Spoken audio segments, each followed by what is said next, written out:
juntos también, nuestra hermana Evelyn con nosotros en el tiempo cuando recién llegamos nosotros aquí, en 2003, 2004. Vivimos junto con ellos, hermano, y gracias a Dios que hasta ahorita permanecemos, hermano, unidos por la fe, gloria al Señor. Amén. Los niños,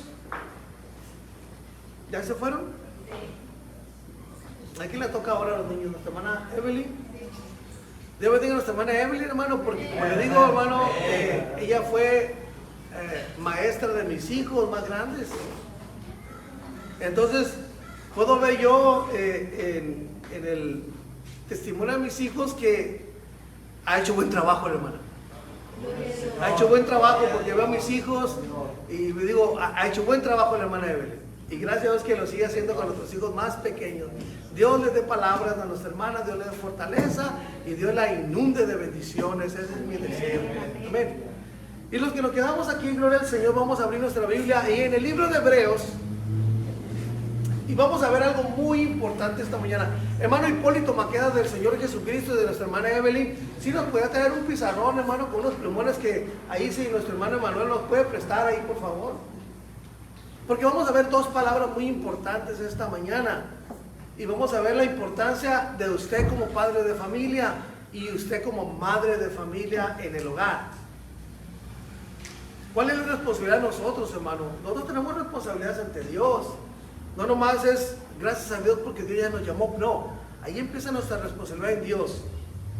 No dejar que la escuela eduque a nuestros hijos, no dejar que los amigos eduquen a nuestros hijos, sino yo y usted tenemos una responsabilidad ante Dios de educar a nuestros hijos en la vida cristiana, en la vida de Dios, en la vida de un hijo de Dios. Gloria al Señor. Y gracias que nosotros hemos experimentado la vida con nuestros hijos, de que gracias a Dios los tres más grandes, porque pues, el chiquito todavía no tiene la edad para el bautismo, pero lo más grande, a ninguno de los tres hemos forzado nosotros a que, bautízate, ¿cuándo te bautizas? No, decimos, es al tiempo de Dios, pero mientras llega el tiempo de Dios, nosotros como padres tratamos de instruirlo. Y el ejemplo que usted le ha dado a mis hijos han contribuido a la vida espiritual de ellos. ¿Cómo lo ven que usted adora, cómo usted se esfuerza? Eso también ha ayudado a mis hijos que se fortalezcan y sigan buscando de Dios. Mis hijos, hablo por ellos, mis hijos los quieren mucho a todos ustedes. Los quieren mucho a todos ustedes. Muchos. Los quieren y realmente cuando platicamos, cuando chismeamos acerca de ustedes, no lo hacemos en mala manera, sino vemos todas las bendiciones y los atributos que Dios les ha dado a cada uno de ustedes. Desde Marcos, gloria al Señor, hasta, ¿qué puedo decir? Hasta nuestro hermano Rogelio, que son lo que puedo decir entre los más jóvenes y los más, no de edad viejo, hermano, no de edad viejo, no. Digo, en el Evangelio, hablando del Evangelio, sino que recorremos cada uno de las vidas espirituales y vemos las bendiciones, cómo Dios les ha bendecido, cómo Dios ha usado sus vidas para ser ejemplo a cada uno de nosotros. Y gracias a Dios por todo eso, hermano. Dios bendiga a nuestro hermano Polo, hermano. Gloria al Señor. Si usted se fija en el hermano Polo, el hermano Víctor, ¿qué carácter tienen, hermano? Dios me bendiga con el carácter de ellos. Amén, dice mi esposa. Amén, dice mi esposa. Porque gracias a Dios les ha regalado un carácter a lo que nos han dado testimonio a nosotros, pues muy afable los hermanos, gloria al Señor. Nuestro hermano Polo, gloria al Señor. Y nuestro hermano Polo es así como usted mira desde antes de ser cristiano, el hermano. Porque yo lo conocí antes de ser cristiano. Así es nuestro hermano, así es. Ahora, hermano, gloria al Señor, nomás le faltaba que Dios lo limpiara, lo lavara, hermano, gloria al Señor. O sea, Dios bendiga a nuestro hermano Polo, hermano. Así, él ha sido, todo el tiempo ha sido así, hermano. Y nuestro hermano Polo, ¿sí? Tienes ese don de parte de Dios, hermano, que nosotros estamos luchando con ellos porque somos de mecha corta nosotros.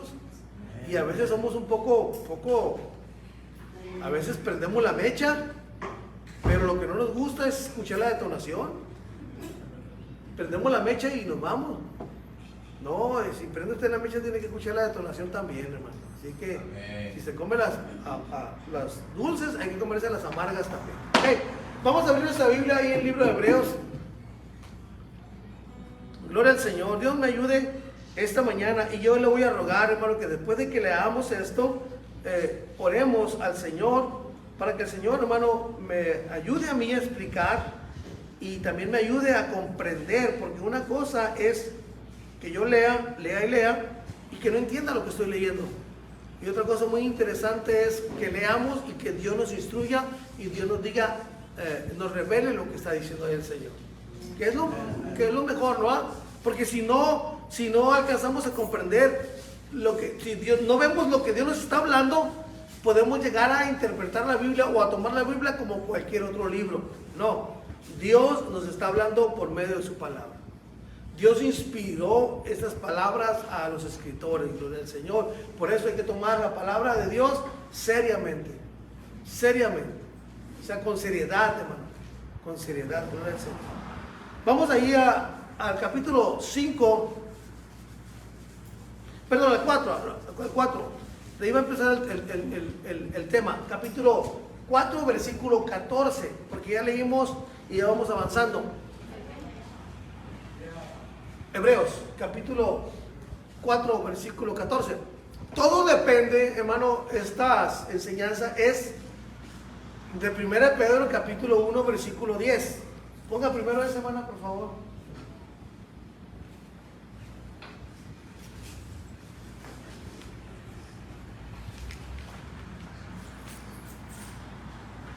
Primero Pedro, ponga, hermano, primero, capítulo 1, versículo 10.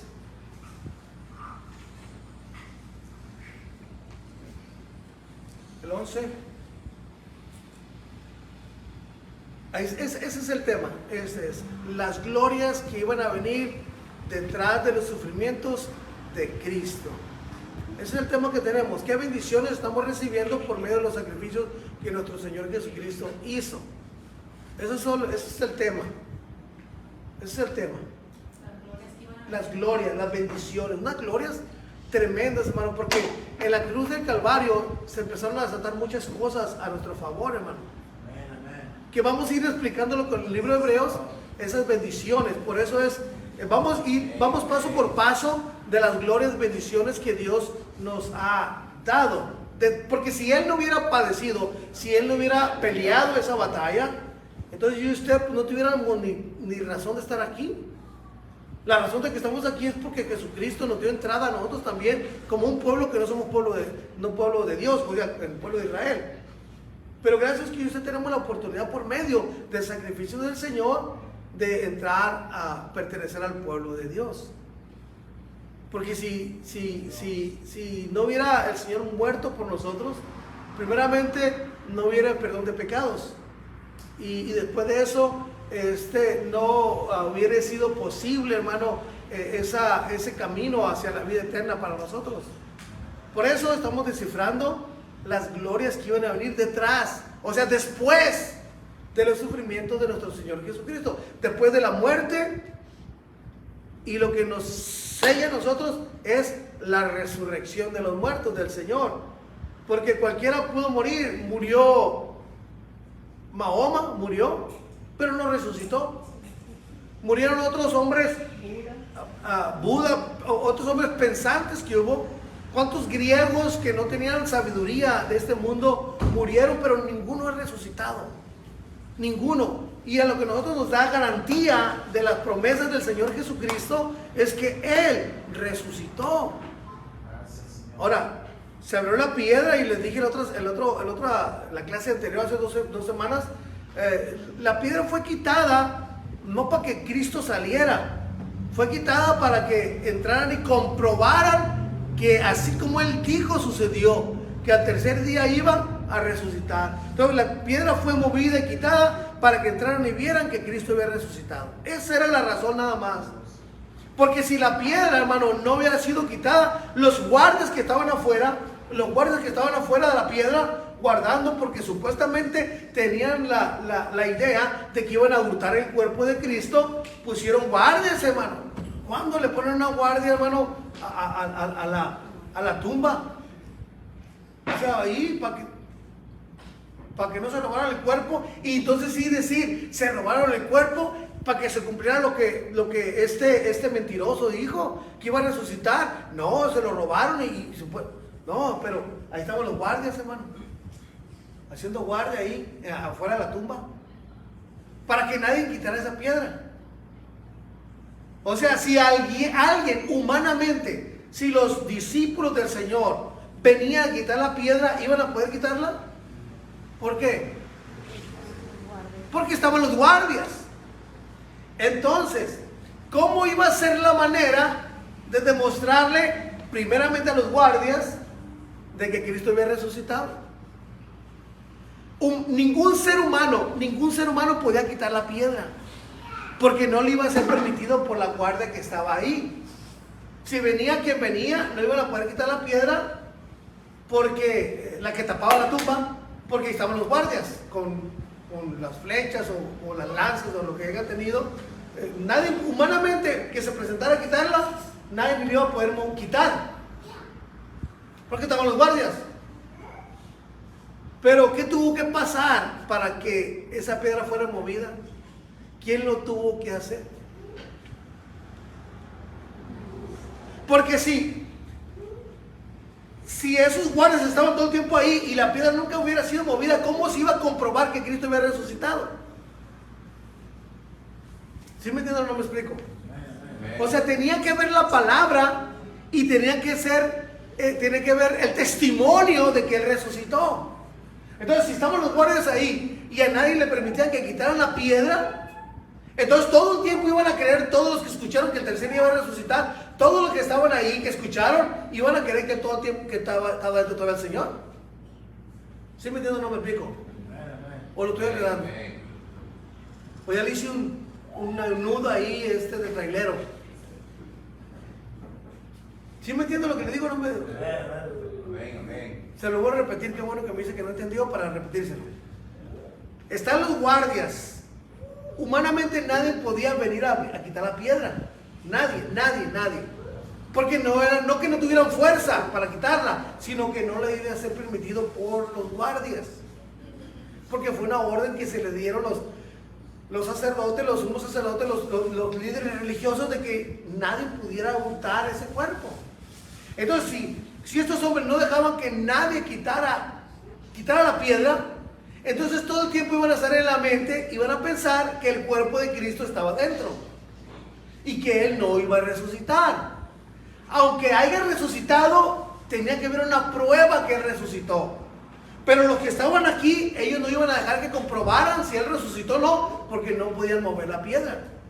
No estaban dejando que moviera la piedra. Pero ¿qué tuvo que pasar para que se dieran cuenta cuando estaban las mujeres aquellas, hermano, vinieran a la tumba? ¿Quién estaba sentado arriba de la piedra? Entonces, ¿quién movió la piedra?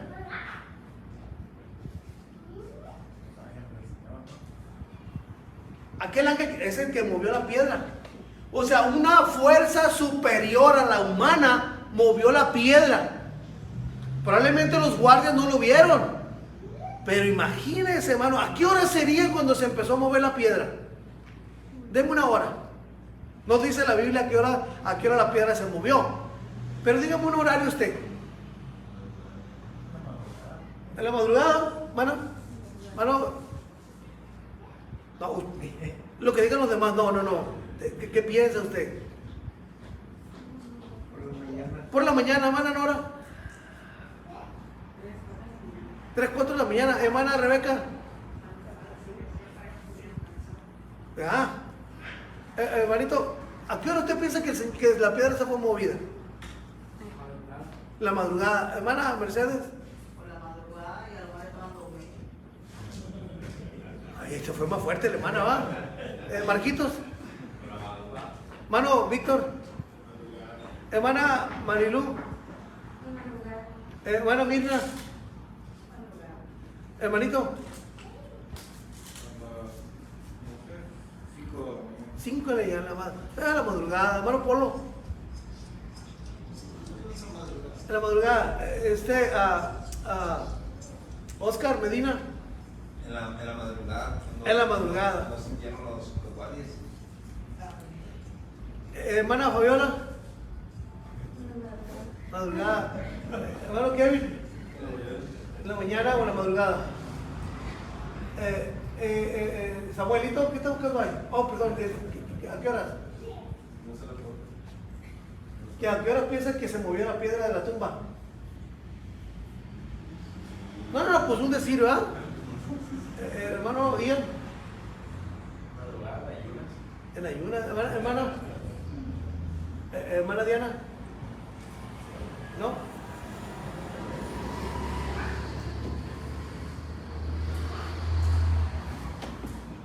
Lo interesante es aquí que ellos no se podían dormir. Porque ¿qué pasaba si se les escapaba un preso a los guardias? ¿Eh? ¿Qué pasaba si al guardia se le iba un preso? Pagaban con la vida, ¿va? Lo vemos en el tiempo de... Lo mataban. Sí, ¿va? O sea, no está él, pero tú pagas. Entonces los guardias no tenían que dormirse, por eso todo el tiempo estaban venía guardias ahí. Entonces ahí, uno a otro Pero imagínense en la madrugada. ¿A qué hora es cuando está el sueño más profundo en el ser humano? A 2, 3, 4. 2, 3 y 4. Porque yo conozco unos que a las 8 de la mañana tienen un sueño tan profundo, hermano. A las 10 todavía lo tienen. Ay, Señor, digo, ¿cómo pueden dormir? 10 de la mañana tienen un sueño que, Señor. Empiezan a bostezar, empiezan a... No, eso es diferente, pero que... Y lo más, hermano, a las 11 de la mañana, que usted los quiera levantar y no se levantan. Levántate. Despiértate. Pero ¿no te lo he dicho yo? Dice que amaneciendo, hermano. Cuando estaba amaneciendo, y de repente hubo un terremoto y fue cuando no movió la piedra. Ya amaneciendo, ya cuando se alcanzaban de A la hora sexta. O sea, a las... No, a la hora 0. Ay, Padre Santo. A la hora 0. ¿Por qué le digo a la hora 0? Cuando estaban en el día de Pentecostés, ¿era la hora? ¿Qué era la hora? No. Véale ahí qué hora eran en el día del Pentecostés, Hechos capítulo 2. Novena, ¿no? No.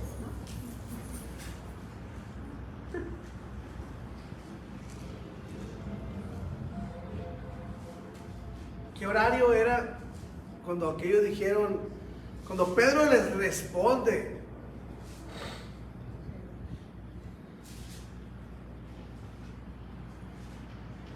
Denle, hermano, para adelante.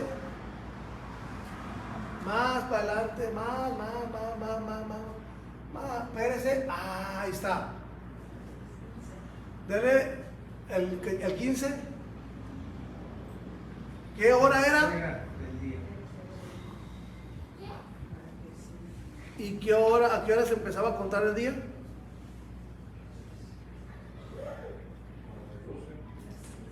No. El día empezaba a las 6 de la mañana. Desde ahí empezó la hora tercera. Entonces, ¿qué hora era? Las 9 de la mañana. Ahora, ¿se acuerdan cuando el Señor, cuando hubo las tinieblas? ¿A qué horas eran? Cuando hubo tinieblas, cuando el Señor Jesucristo estaba crucificado.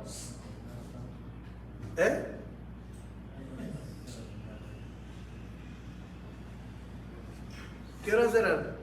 ¿Desde qué horas a qué horas hubo las tinieblas? Búsquelo.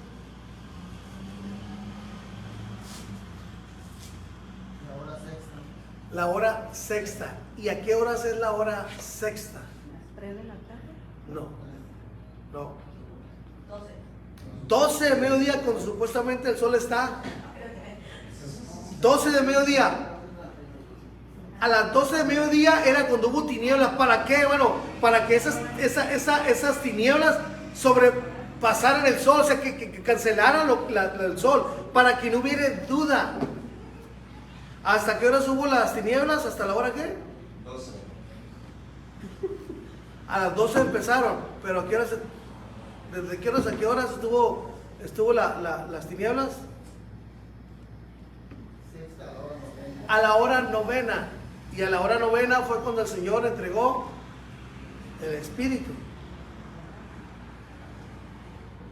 ¿Cuáles fueron las últimas palabras que el Señor dijo?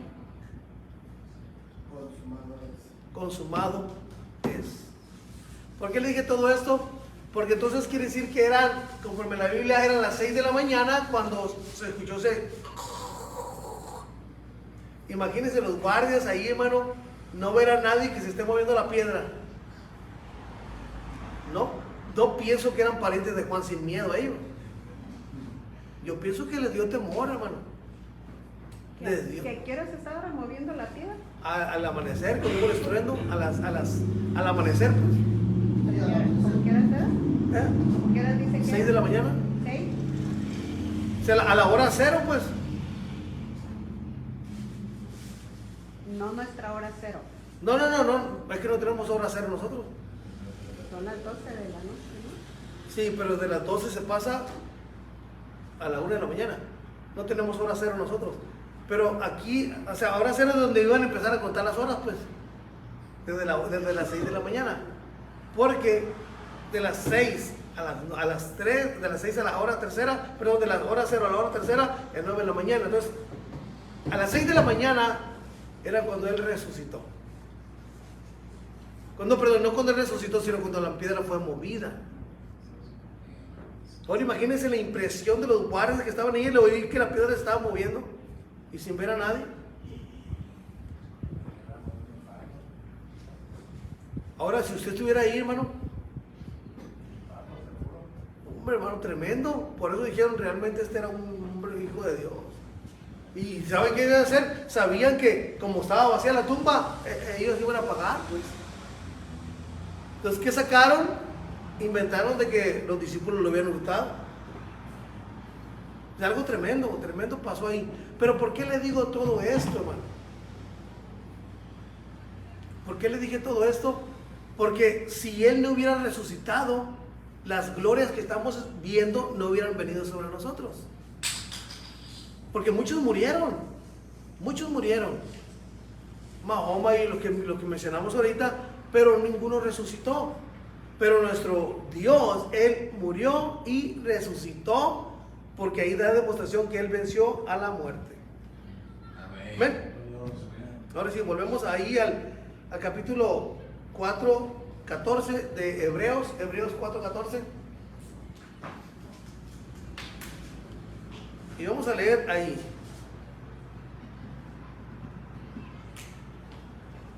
Amén. Todo lo que le expliqué ahorita es pura introducción nada más, hermano. Como dice el hermano David. Vamos a entrar al tema. Por tanto, teniendo un gran sumo sacerdote que traspasó los cielos, Jesús, el Hijo de Dios, retengamos nuestra profesión, porque no tenemos un sumo sacerdote que no pueda compadecerse de nuestras debilidades, sino uno que fue tentado en todo, según nuestra semejanza, pero sin pecado. Acerquémonos pues confiadamente al trono de la gracia para alcanzar misericordia y hallar gracia para el oportuno socorro. El capítulo 5, versículo 1.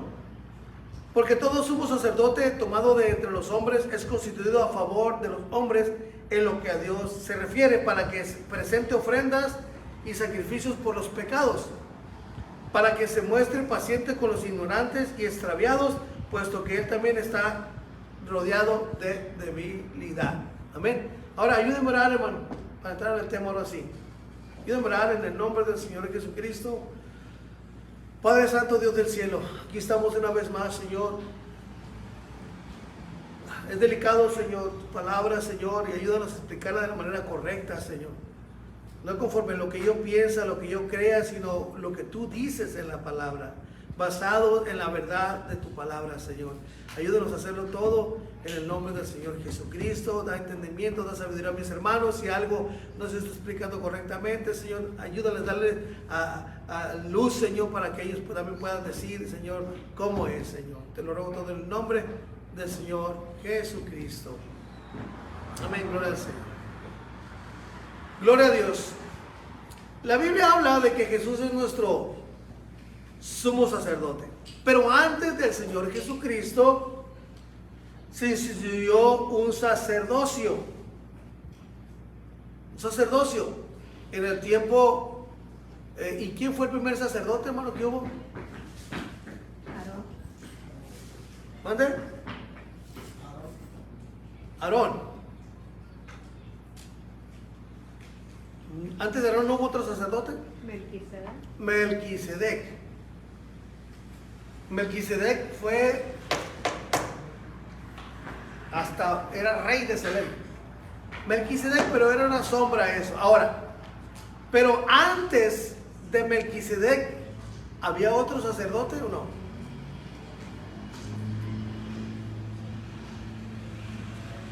Hay dos palabras que vamos a analizar esta mañana. Dos palabras que vamos a analizar esta mañana. Muy importantes. Dos palabras que vamos a analizar esta mañana. Las palabras son estas, hermano.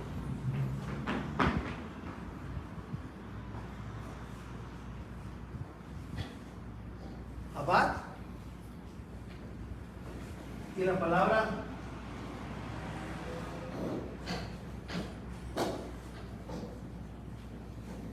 shamar. Esas dos palabras son muy importantes. Esas palabras son hebreas, son palabras hebreas, pero vamos a ver algo muy importante.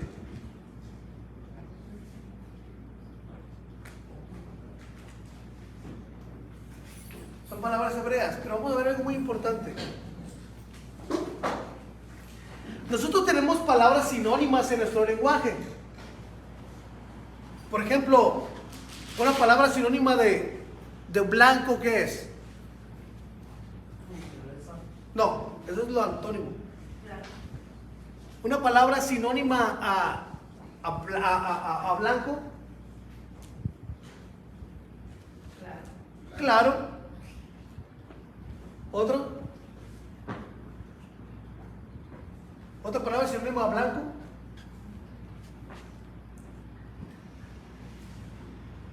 Usted dijo una ahorita. Pureza, blanco, algo sinónimo. Algo sinónimo de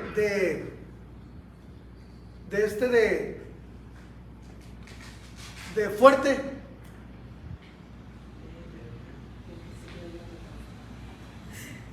No, es que está bien, hermana, gloria al Señor. Un sinónimo de fuerte.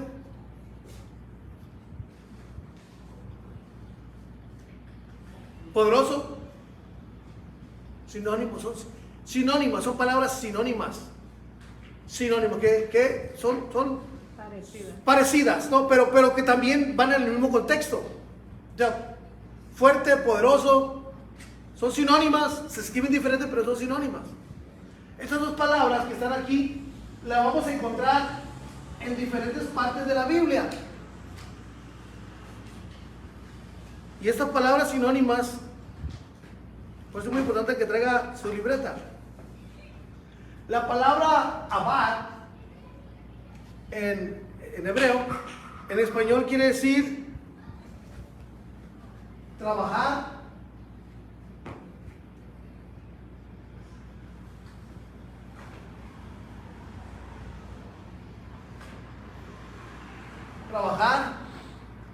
quiere decir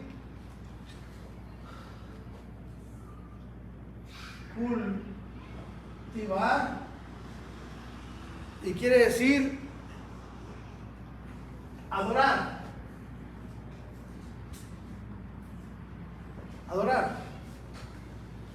La palabra chamar quiere decir En español,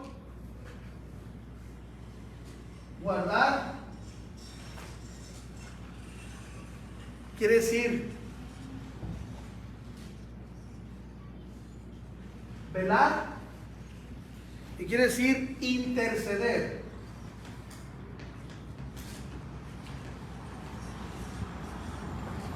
Interceder.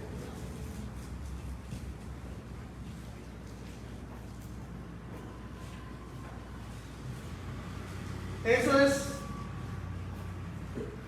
esas dos palabras lo que quieren decir, palabras hebreas al español: abad, trabajar, cultivar, adorar; shamar, guardar, velar, interceder. Ahora, un sacerdote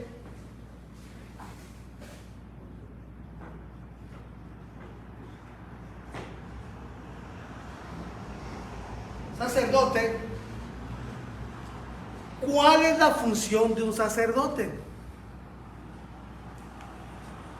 ¿Cuál es la función de un sacerdote? ¿Por qué le digo esto? Porque le pregunto por lo que es Jesucristo para nosotros, que es un sumo sacerdote. Pero si vamos al Antiguo Testamento, ¿cuál era la función del sacerdote? Intercede, o sea, se aplica la palabra chamar. ¿Qué otra función tenía el sacerdote en el Antiguo Testamento? Ofrecer los sacrificios. Era un intercesor, ¿verdad? Pero también hay más cosas que tenía el sacerdote.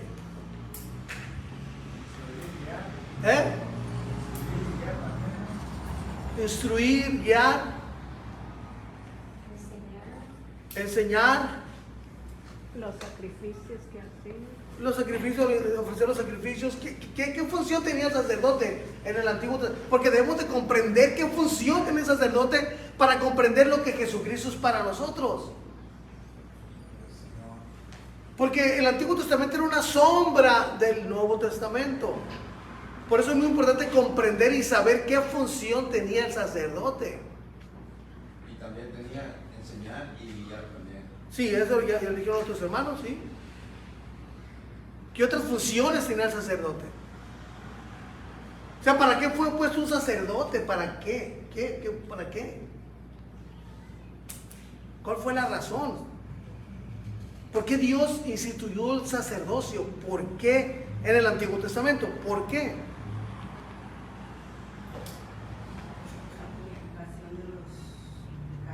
¿Vale? Pues era el encargado, ¿verdad? Encargado de llevar a cabo ese acto maravilloso donde venía la presencia de Dios y la sangre que cubría los pecados nada más. Mediador, representante,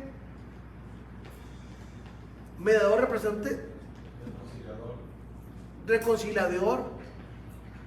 Ahora, que nunca se les olvide esto. Lo que, por ejemplo,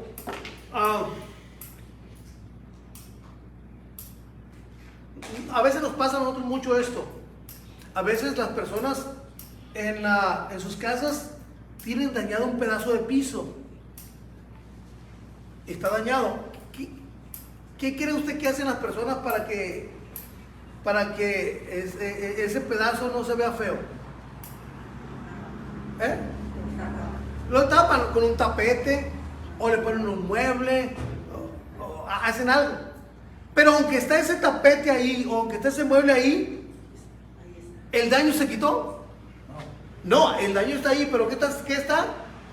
Está cubierto nomás. Es lo que pasaba en el Antiguo Testamento. Los pecados no eran quitados, los pecados ahí estaban. Eran cubiertos nada más. Y lo vuelvo a repetir esto. En el Antiguo Testamento, por el pecador, nomás como que se pagaba una fianza. Pero seguía siendo culpable. Es lo que pasa ahorita. Ahí agarran a una persona que cometió un delito y le imponen una fianza que va desde los 5,000 hasta millones de dólares. Si la persona tiene la manera de pagar la fianza, la persona sale libre, pero no porque pagó la fianza ya es inocente. No, se paga la fianza, pero sigue siendo culpable. O sea, está esa acusación en contra de él. Es lo mismo que pasaba en el Antiguo Testamento. El sacerdote hacía aquel acto para que los pecados nomás fueran cubiertos, pero el pecado ahí estaba, no se podía quitar. Por eso se hacían sacrificios cada año se hacían sacrificios. Aparte, si se cometió un delito de que alguien hizo algo, tenía que pagarlo con tantas causas, tenía que degollar tanto, derramar sangre y todo eso. Pero los pecados eran nomás cubiertos, pues no eran. Después vamos a llegar a ese punto aquí en el libro de Hebreos a explicar más detalladamente acerca de cómo fue por qué esos pecados nomás eran cubiertos y por qué después ya fueron quitados. Pero vamos a llegar a ese punto. La pregunta otra vez: ¿qué función tenía el sumo sacerdote? ¿Por qué fue instituido un sumo sacerdote? ¿Por qué? ¿Qué cualidades tenía un sacerdote? ¿Cómo tenía que ser un sacerdote?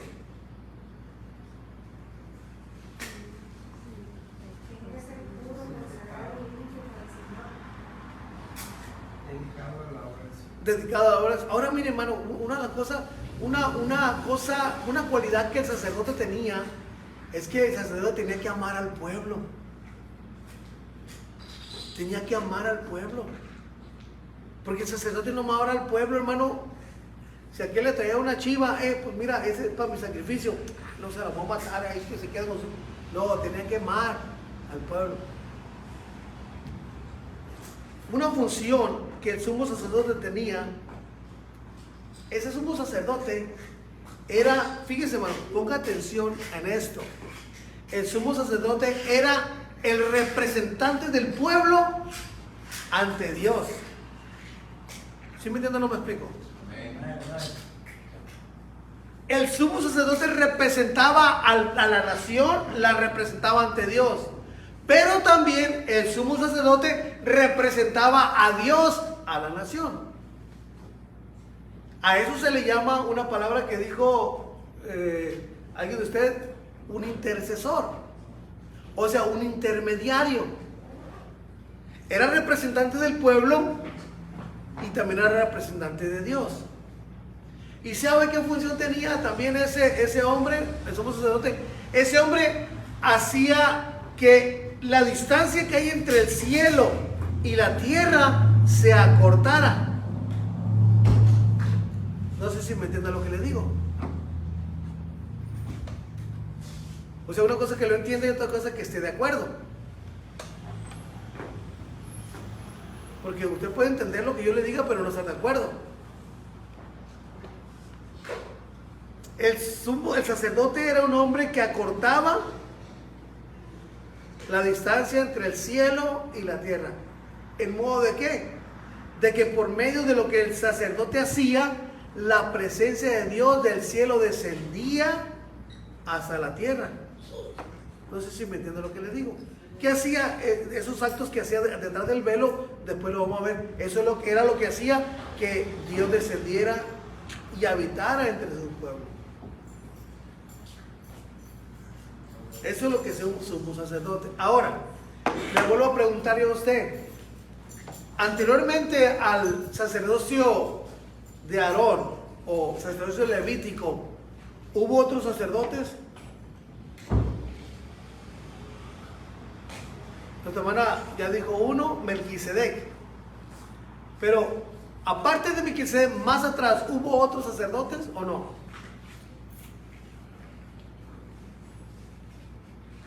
¿Cuál era la función del sumo sacerdote? El intercesor, el que mediaba entre Dios y los hombres y la tierra. Acortaba la distancia. Con eso que le estoy diciendo, aparte de Melquisedec, ¿hubo otro sacerdote?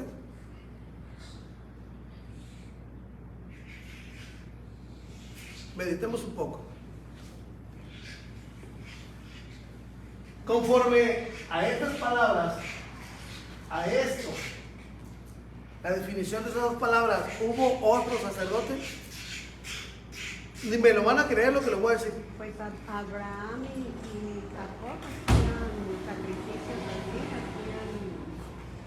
pero no hay una palabra que diga sacerdote. Exactamente, o sea, Pero sí hacían sacrificios y levantaban así como un sacerdote. pero hablando de Melquisedec, ¿en qué tiempo estuvo Melquisedec? En el tiempo de Abraham. ¿En el tiempo de Abraham tú? Pero también anteriormente a que se nombrara Melquisedec, Abraham lo hacía, y Job es un libro mucho más viejo que Abraham, que lo del Génesis. Pero aún yendo más atrás todavía. Más atrás todavía. ¿Eh? Más atrás todavía.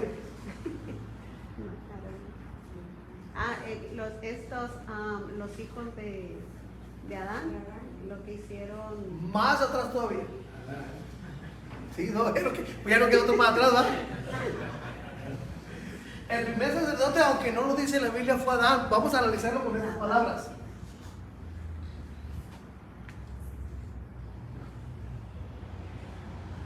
Adán.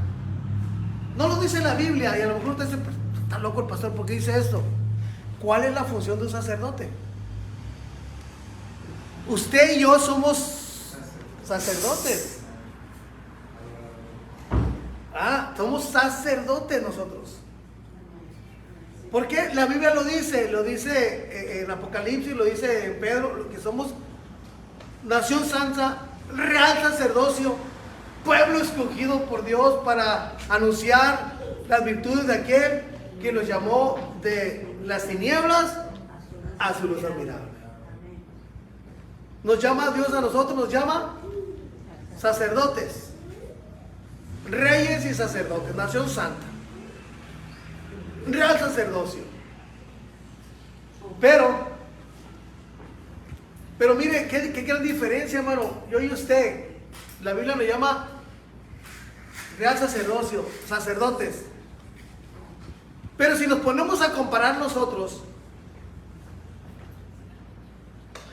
¿cómo era elegido el sumo sacerdote o el sacerdote en el Antiguo Testamento? ¿Nosotros cumplimos con esas características?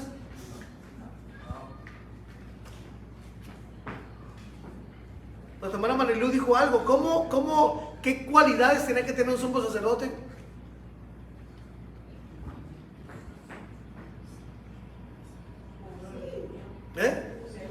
Puro, limpio, tener buena reputación, un hombre de cuidarse, un hombre entregado, un hombre apartado,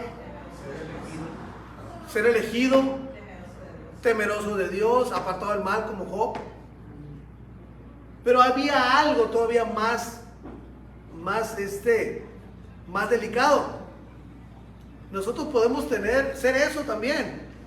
Pero por ejemplo, yo, ¿qué le puedo decir? Marcas, que tuviera yo, que no tuviera un dedo o algo, yo ya no podía ser sumo sacerdote, ya no podía ser sacerdote, sumo sacerdote no podía. ¿Dónde? O un rasgón o algo. Yo no, como el sumo sacerdote no tenía que ser perfecto, tanto en su comportamiento, tanto en su cuerpo y tanto en su vestimenta, porque el sumo sacerdote no podía vestirse como él se le diera la gana. No podía vestirse como él. Yo me voy a vestir de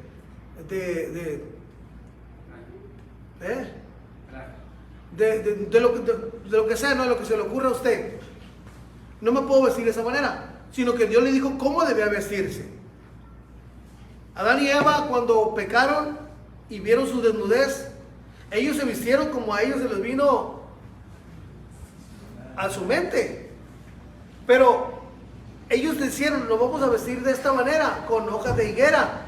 Y se hicieron, dice que la Biblia que se hicieron nomás como las batas de hospital. ¿Sabe cómo son las batas de hospital? ¿Nunca ha ido a un hospital usted? ¿Nunca ha sido paciente de un hospital? ¿Y sabe cómo son las batas, verdad? Sí. ¿Cómo son? Cubiertas por el frente, pero abiertas atrás, ¿verdad? Así son las batas. ¿Sí saben eso o no lo saben? Sí.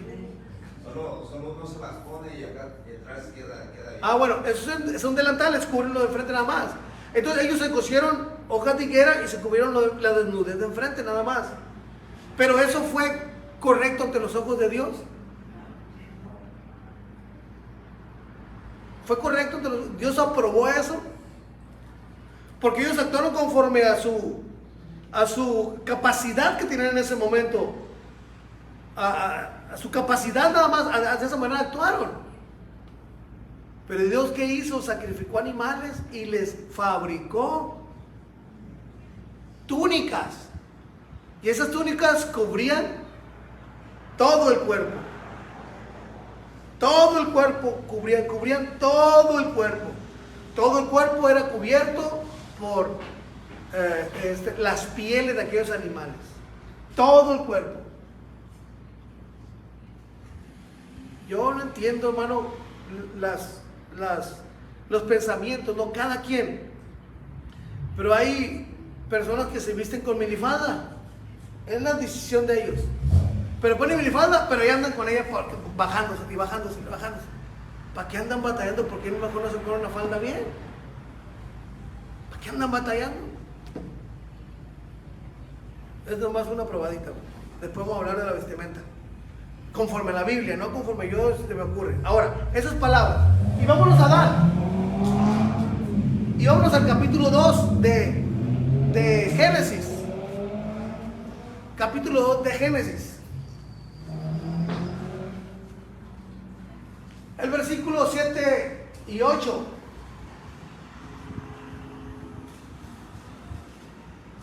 Ahí estamos viendo primeramente la formación del hombre, la formación del primer ser pensante en la tierra. El primer ser que tuvo sentimientos en la tierra. El primer ser que Dios creó para que fuera, aunque usted no lo crea, que fuera eterno. Dios creó al hombre para que fuera eterno. Aunque usted no lo crea. Pero por causa del pecado, los días de los hombres se han acortado. Pero al principio el hombre fue creado para ser eterno. Porque dentro del huerto del Edén había un árbol que era el árbol de la vida. El hombre podía comer de ese árbol y vivir. Dijo Dios que por eso Adán fue quitado del huerto del Edén con el pecado. Porque dijo Dios, vamos a sacar al hombre del huerto del Edén. No voy a hacer que el hombre tome del árbol de la vida. ¿Y qué va a pasar si toma del árbol de la vida? Coma del árbol de la vida, viva eternamente. Entonces ellos tenían la posibilidad. Dios los creó para que vivieran eternos. Aunque no me lo crea a mí, créala a la Biblia. No me crea a mí, créala a lo que dice la Biblia. El hombre fue creado para que el hombre viviera eternamente, pero sin pecado. Ya cuando el hombre empezó a pecar, ya vinieron los estragos en su vida y en bajada. Y los días se fueron acordando hasta la fecha. Ahorita dice la Biblia que nosotros podemos vivir hasta qué edad. Eso no quiere decir que todos vamos a vivir 70 años o todos vamos a vivir 80 años, sino que es el promedio de vida que Dios dejó. Hay algunos que viven más años, 90, 100 años, pero hay unos que viven menos años también, 30, 40, 20, 10 años.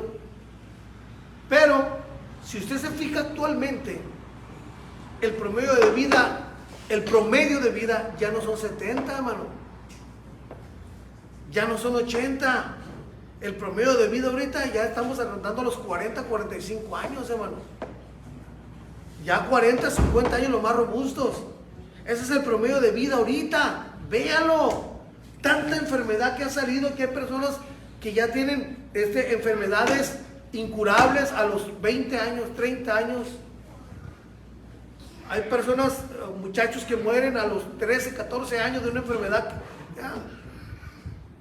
Entonces el promedio, por causa del pecado, los días se están acortando más en el tiempo. En ese tiempo que se escribió ese versículo, todavía tenían la oportunidad de la vida, de los años de vida promedio, 70, 80 años. Ahorita ya no estamos llegando a los 70, 80 años. Ahorita si llegamos a los 70 ya nos duele, a los 50, lo digo por experiencia, nos duele todo, mano. Ya si nos sentamos, ya para levantarnos, ay Señor, ayúdanos. Ya no podemos comer lo que queramos, hermano. Ya comemos algo y nos anda pateando toda la noche. ¿Ya? ¿Por qué? Porque ya el pecado, todo el pecado, hermanos. Y aparte a eso, la mala alimentación que tenemos. Tremendo todo eso. Pero vamos al huerto de Edén una vez más. Versículo 8. ¿Y qué hizo Dios para el hombre? Y Dios plantó un huerto en Edén, al oriente, y puso ahí al hombre que había formado. ¿Qué hizo Dios? Formó un huerto y lo puso ahí al hombre. El versículo 15, ahí le da una responsabilidad al hombre. ¿Qué responsabilidad le dio al hombre ahí?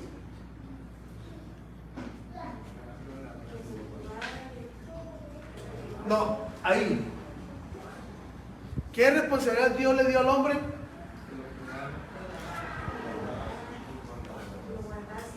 Que lo labrara y lo guardase. Pero también, hermano, Dios le dio una habilidad al hombre, que el hombre se iba a enseñorear de la creación. O sea, el hombre iba a tener control sobre los animales. O sea, el león no lo podía dañar. El tigre no lo podían dañar. El hombre tenía autoridad sobre los hombres, sobre los animales, porque aún todavía el hombre le puso nombre a los animales. El perro se llama perro porque el hombre se lo puso. Dios no le puso nombres a los animales, se los puso el hombre, se los puso Adán.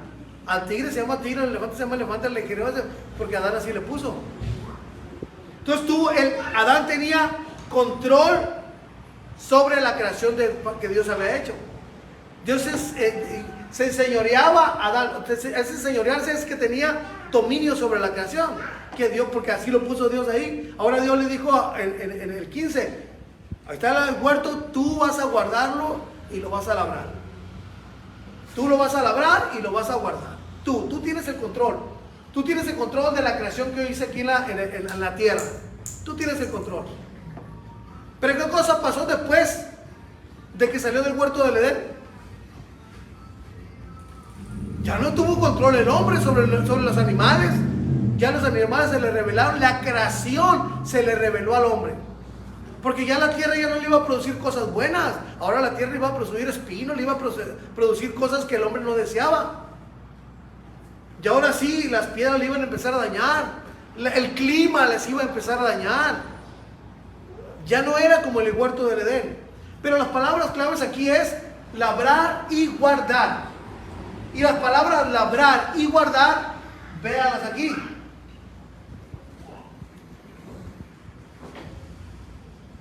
¿Labrar y cultivar es lo mismo o no es lo mismo? Hermana, usted es esposa agricultora, hermana. O yo no sé nada, yo nomás me encargo de echar lonche, dice el hermano. Cultivar es cuando cultivan la siembra. ¿Y labrar? Cuando la trabajan. Pero viene refiriendo a lo mismo. Primero la trabajan y después la cultivan. Ya cuando nace la planta. ¿Y labrar qué es? Trabajar la tierra. O sea, pues labrar es Preparar la tierra. Para la tierra. y cosechar, ¿no? No, Lo último. lo último ya cuando está la siembra. Es que como soy de ciudad yo, hermano, Ah, estoy aprendiendo también. Pero lo que le quiero decir es esas palabras, labrar y guardar. Labrar es el conjunto de todo lo que se hace en la tierra, hermano. Labrar es ¿por qué? Porque entonces vas a labrarla pero no vas a cultivarla. O sea, vas a labrar pero no vas a cosechar. No, es el conjunto de todo. Labrar es la labor que se hace en el campo. Todo el conjunto. Pero también Es preparar el la tierra, ya después viene la cosecha. La semilla, la cosecha, todo lo que se va a hacer, pero esa es la labor, pues, es la labor, es la labrada, es el conjunto de todo. Es el conjunto de todo. Pero esas dos palabras aquí están escritas, aquí está. Labrar es amar y guardar es chamar. Esas palabras que Dios le dio, que ese mandato que Dios le dio a Adán ahí, era que él iba a tener el control de la tierra, todo ahí. Dios ahí venía y platicaba con el hombre, ¿verdad? Dios tenía, Adán y Dios tenían conexión directa. O sea, como dicen, tenían línea directa, tenían conexión directa, conversaban uno con otro libremente, no había ningún obstáculo. El hombre tenía el control de la tierra. El hombre decidía en la tierra. ¿Estamos de acuerdo o no? Entonces, ¿quién era la conexión con Dios en ese tiempo y la tierra?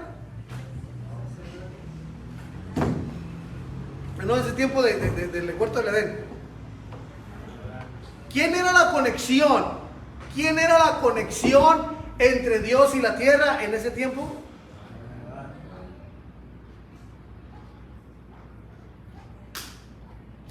Sí, me están, como que lo veo que no quieren responder. En ese tiempo del huerto del Edén, antes de que el hombre pecara, ¿quién era la conexión entre Dios y la tierra? Díganlo sin miedo, hermano. ¿Con quién llegaba y platicaba Dios? ¿Con los animales? ¿Con las plantas? ¿Con quién llegaba y platicaba Dios? Entonces, ¿quién era la conexión entre Dios y la tierra? Adán era la conexión.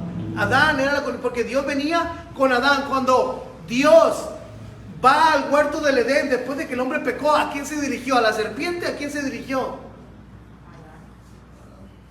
No tenga miedo de responder, hermano. Se refirió a Adán, se fue con Adán, porque ¿quién era el responsable de todo? Adán era el responsable. Por eso cuando Dios sucede algo en tu casa, con tus hijos, tu familia, ¿con quién va Dios?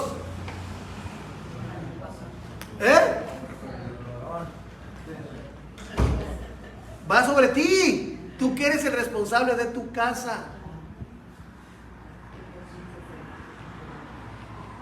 Va sobre el encargado de la casa, hermano Rogelio, hermano Jesús Borjas, hermano Víctor, hermano ¿cómo se llama usted? Ismael, sobre el hermano Cirilo, sobre Oscar, porque también es un joven, y también por allá son jóvenes, pero van sobre el varón, porque es la cabeza del hogar.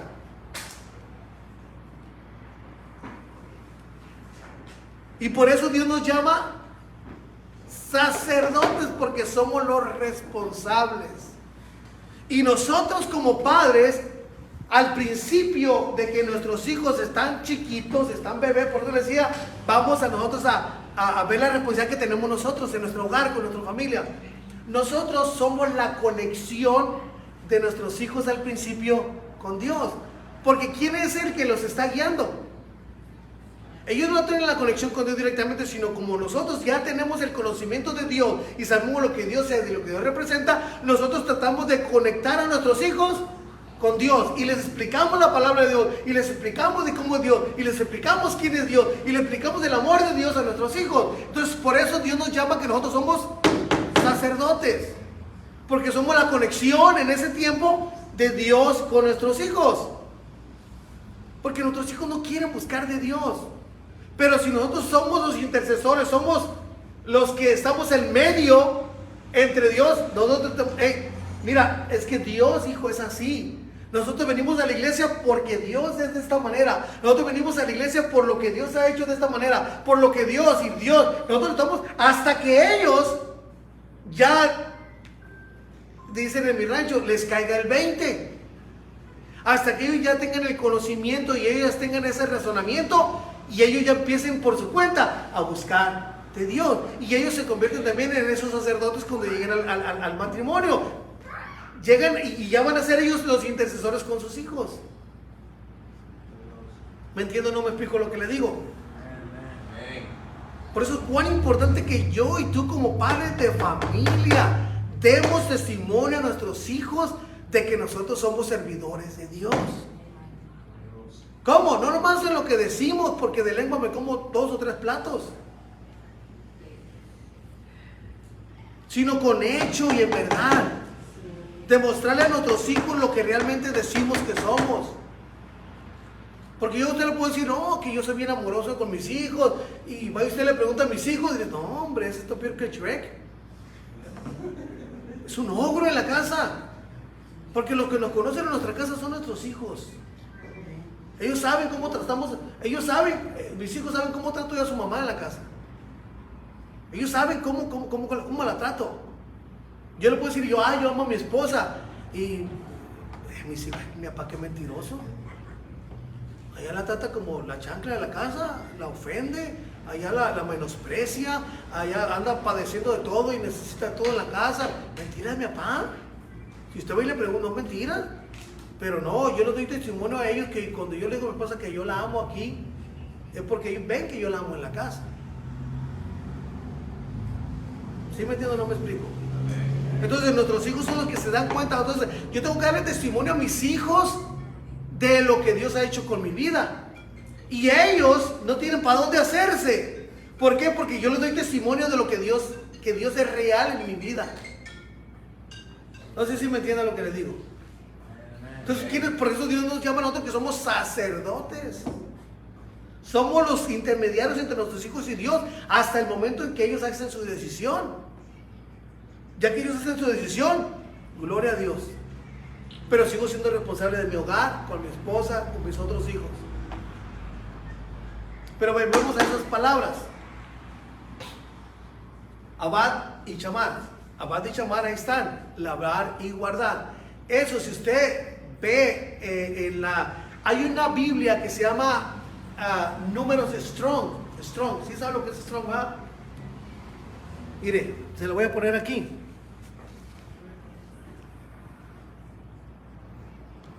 Como la raíz de las palabras, porque tenemos nuestra traducción nosotros, pero esa traducción que tenemos nosotros viene del hebreo.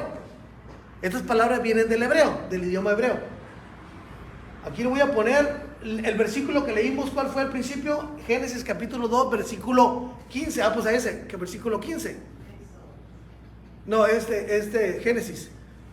Ahora,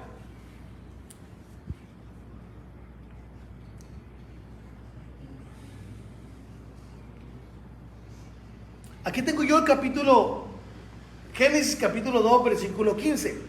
Si yo le pongo esta palabra aquí, no veo, pero te voy a hacer la lucha aquí. 15, labrar, la palabra labrar, me aparece aquí me aparece, ¿cómo se dice en hebreo? Y aquí, ¿cómo se dice en hebreo? La palabra labrar se dice abad. En hebreo se dice abad. Me gustaría mandarle la foto, hermana. Le voy a mandar la foto esta para que usted la ponga ahí. Se nos vaya el tiempo, hermano. Ya se terminó el tiempo. Pero está muy interesante esto, hermano, porque es la responsabilidad que yo y usted tenemos actualmente. La responsabilidad que tenemos que tener nosotros actualmente. No deslindarnos de esa responsabilidad. No, es que mis hijos pueden. No, espérate, tú eres responsable en tu casa. Tú eres responsable en tu casa. Déjense la mano, hermana, para que la tenga ahí. Vamos a alcanzar nomás a ver esa nomás. Por eso, hermano, deseo que mis hijos sean mejores que yo. Adoradores, mejores cristianos, mejores servidores de Dios, mejores que yo. Vamos a ver la iglesia. Padre Santo, ¿dónde es ahora?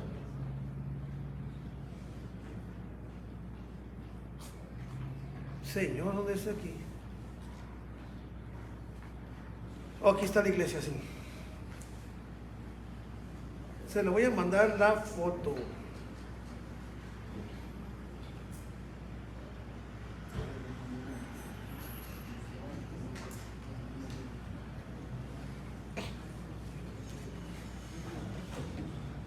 A ver cómo le hago para mandársela. Ahí téngame paciencia, manténgame paciencia.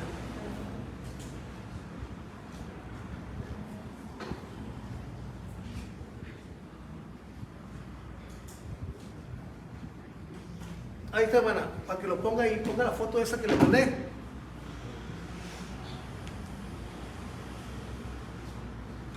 Estamos en la escuela dominical, estamos aprendiendo. Pero vamos a analizar esas dos palabras que se dieron ahí, labrar y guardar. Entonces, en cierto modo, yo y tú como padres de familia, estamos labrando, estamos cultivando, estamos teniendo cuidado de nuestros hijos, pero también lo estamos guardando, por ejemplo, una semilla, cuando siembran, como digo Oscar, para poder sembrar, Mirna, tienen que preparar la tierra, tienen que ver el terreno donde van a sembrar. Primeramente, tienen que escoger el terreno. Usted no escoge a sus hijos, Dios dio a sus hijos ya. Dios les dio a sus hijos ya. Ahora, ¿qué responsabilidad nosotros ya? Dios nos dio ya. Ahora tenemos que sembrarle la semilla a ellos de parte de Dios. ¿De cómo? Pero también guiarlos. Pero también guardarlos de que no se vayan a tropezar. Como padres no queremos que nuestros hijos fracasen. Ahí está. El versículo 15 dice: tomó pues Dios al hombre y lo puso en el huerto de Edén para que lo labrara. Yo le piqué la palabra labrar y sale hasta mero abajo a ese, hermano. Hasta mero abajo, hasta abajo donde estaba la sombreado de abajo, sí, perdón. Mira ahí dice, definición para labrar y guardarse. La transcripción es abad. Ese es el idioma hebreo, abad. A usted se le va a hacer extraño lo que le estoy hablando ahorita, porque no lo va a entender ahorita a la primera. Pero de ahí, cuando se escribió la Biblia, en igual de poner labrar, cuando se escribió en el hebreo, en igual de poner labrar, pusieron abad. Y las otras palabras en hebreo, así como, porque la Biblia no fue escrita en español como usted lo está leyendo. La Biblia fue escrita en hebreo. Entonces estamos viendo de cómo se escribió en el Antiguo Testamento la palabra labrar. Y dice que se escribió abad. Entonces vamos a buscar más adelante donde encontramos la palabra abad. Ahora, es que ya se me fue el tiempo, pero le quiero dejar la palabra esa de una vez también. La palabra chamar, se la voy a dar también.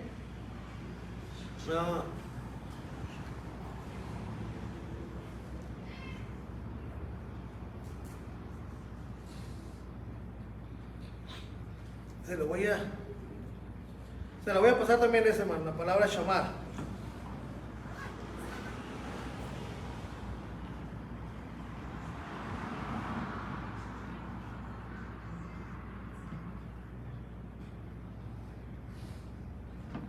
Ya se le envía, hermano, también la palabra chamar. Si se fija ahí dice definición para la palabra labrar y guardar, y lo guardase. Esas dos palabras, la primera es abad. Ahora le mandé la otra foto, hermana. Ponga la otra foto. Para la palabra labrar es abad. Y para la palabra guardarse es la palabra chamar. Pero ahorita lo vamos a ver ahí.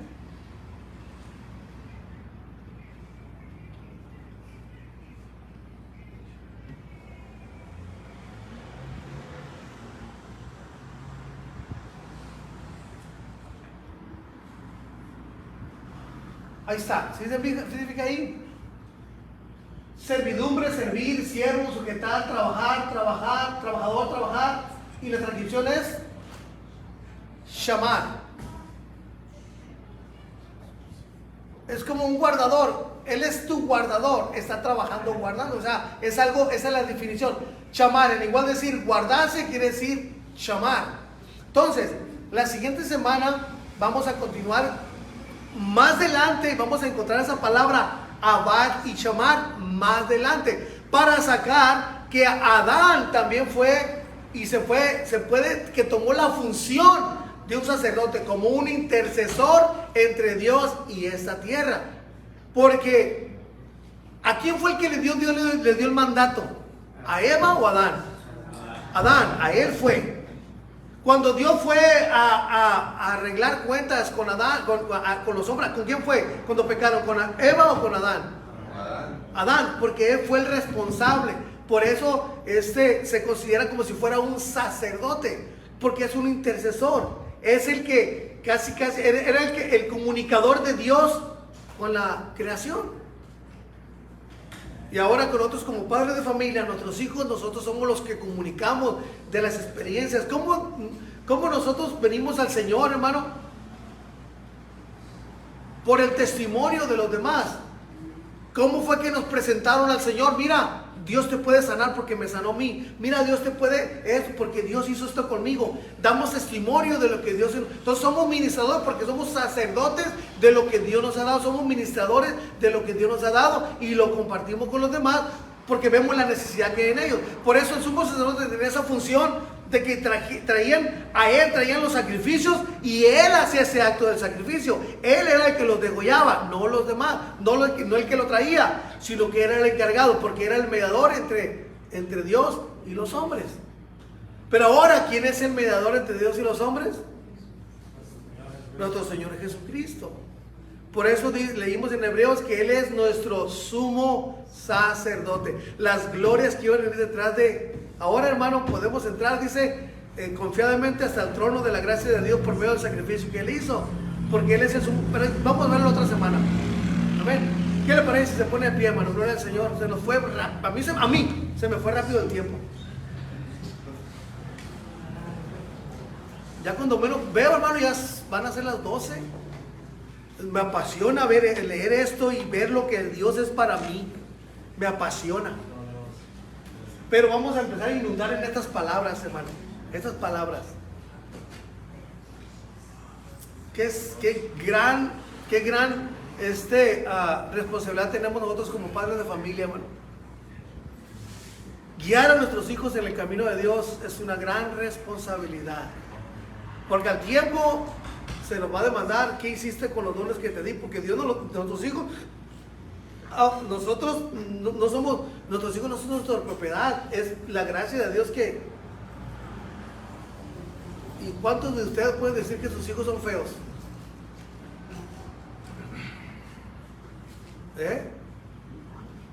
No, hombre, hermano, nuestros hijos son lo más hermoso que pueda haber. Para usted, sus hijos es su tesoro. Yo le decía a mi hijo Samuel anoche, ustedes son nuestros tesoros. Nuestros tesoros, no queremos que nada les pase. Y estamos para guiarlos, para aconsejarlos. Pero son nuestros tesoros. Pero no son cosas que nosotros, son de nuestra propiedad, son de la propiedad de Dios. Dios nos los encargó a nosotros. Son de Dios y Dios nos los encargó a nosotros. Entonces nosotros tenemos que guiarlos. Son prestados, gloria al Señor. Así que, hermano, vamos a orar para despedirnos y vamos a la cocina. Todos nos vamos a la cocina porque hay una junta muy importante en la cocina. Todos están invitados a la cocina, todos. Hay una junta muy importante en la cocina que es compartir los alimentos juntos, hermano. ¿Verdad? Esto háganlo en memoria de mí, compartan el pan. Aquí vamos a compartir el pan ahorita en la cocina. Las hermanas tienen un don para cocinar, hermano, que se nos nota, ¿va? Gloria al Señor. Vamos a orar por este breve momento, pero venimos todavía más al ratito, después de que comamos, a venir a seguir alabando y glorificando al Señor. Gloria al Señor. Amén.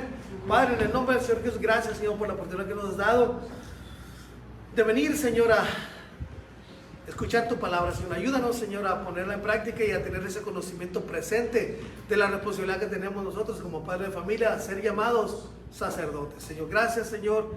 Despídanos por este breve momento. Bendiga a mis hermanas que han preparado los alimentos. Ayúdanos a que nuestras pláticas sean correctas en la cocina. Todo te lo ruego en el nombre del Señor Jesucristo. Amén, amén. Pasemos, hermano, gloria al Señor, a la cocina.